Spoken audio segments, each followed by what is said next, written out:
जनपद कानपुर की cyber crime team ने एसीपी साइबर क्राइम के नेतृत्व में बहुत सराहनीय कार्य किया है।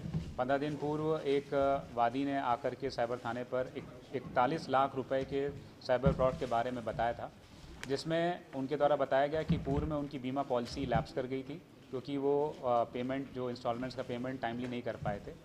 उनके बाद उसके बाद उनके पास अभियुक्त का फ़ोन आया और उसने बताया कि वो इंश्योरेंस ओम्बुड्समैन के यहाँ से फ़ोन कर रहा है और ऐसा उसको इनकी पॉलिसी के बारे में जानकारी हुई है और इंश्योरेंस जो कंपनी है उसने अपनी इंटरनल ऑडिट के थ्रू इनका केस को निकाला और इसमें अगर ये इतना पैसा दे देंगे तो वापस से अपना जो इनका पेमेंट ड्यू है वो ले सकते हैं। इस प्रकार से इनको अपने झांसे में लिया और धीरे धीरे करके इनसे 41 लाख रुपए अपने अकाउंटों में डलवा लिए। जब इनको समझ में आया कि ये एक तरह का साइबर फ्रॉड है, तब ये जनपद कानपुर के साइबर थाने पर आए और तत्काल इनका अभियोग पंजीकृत किया गया।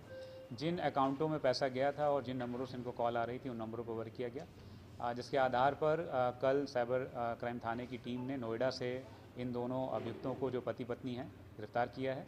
इनसे पूछताछ में जानकारी हुई है जो अभियुक्त पवन है ये पूर्व में एक इंश्योरेंस कंपनी में काम कर चुका था, इसलिए इंश्योरेंस कंपनियां कैसे काम करती हैं, ओम्बुड्समैन का क्या काम होता है, इंटरनल ऑडिट कमेटी क्या करती है, इस बारे में उसको जानकारी थी।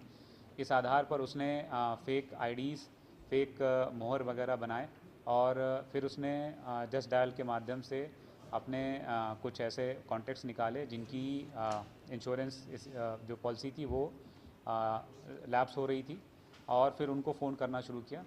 जो अभियुक्त पवन है उसकी पत्नी, जो दूसरी अभियुक्त रेनू है, वो जो म्यूल अकाउंट्स हैं वो प्रोवाइड करती थी।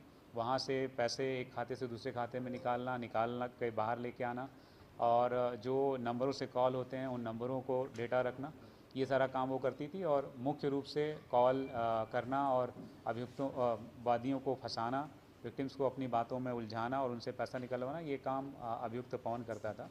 इनके पास से हमने 1 लाख रुपए नगद और इनके अकाउंट में 11.5 लाख रुपए लगभग फ्रीज़ कराए हैं और लगभग 5.5 लाख रुपए के जेवर इनके पास से बरामद हुए हैं। क्रेटा गाड़ी बरामद हुई है, लगभग 8 फ़ोन बरामद हुए हैं जिसमें से 2 आईफोन हैं। इनके द्वारा अभी तक पूछताछ में 2 अन्य विक्टिम्स के बारे में बताया गया है जो राजस्थान और अहमदाबाद के, जिनसे इन्होंने पैसे लिए हैं या उनसे प्राप्त किए हैं, उनके बारे में अभी हम जानकारी कर रहे हैं और इनके द्वारा और किस तरीके से फ्रॉड किया जाता था और कितने लोगों को इन्होंने ठगा है, इस बारे में हम आगे जानकारी करके कार्रवाई करेंगे। दंपति बैंक में काम करता था, उसकी खासी सैलरी थी, इसके बाद इन लोगों ने काम शुरू किया, तो कोई इंस्टेंट जरूरत थी इनकी, कोई ऐसा सपना था, किस वजह से था? नहीं, बैंक ये प्राइवेट सेक्टर में काम करते थे, वो सैलरी ऐसी नहीं थी कि बहुत अच्छी हो। और चूँकि पूर्व से भी, जैसा इसने अपनी पूछताछ में बताया है कि अभियुक्त पूर्व में भी एक कॉल सेंटर में जहाँ पे इंश्योरेंस का फ्रॉड होता था उसमें काम कर चुका था, तो उसको इस काम का आइडिया था। और चूँकि इस काम में अपराध के काम में बहुत ज़्यादा पैसा मिलता है, तो इसलिए उस लालच में था। अभी तक इनके द्वारा कितने फ्रॉड किए जाने का मामला सामने आया, तो अभी क्या बताया? अभी तक इन्होंने एक हमारा विक्टिम को ठगना और 2 अन्य विक्टिम्स के बारे में बताया, 3 लोग के बारे में।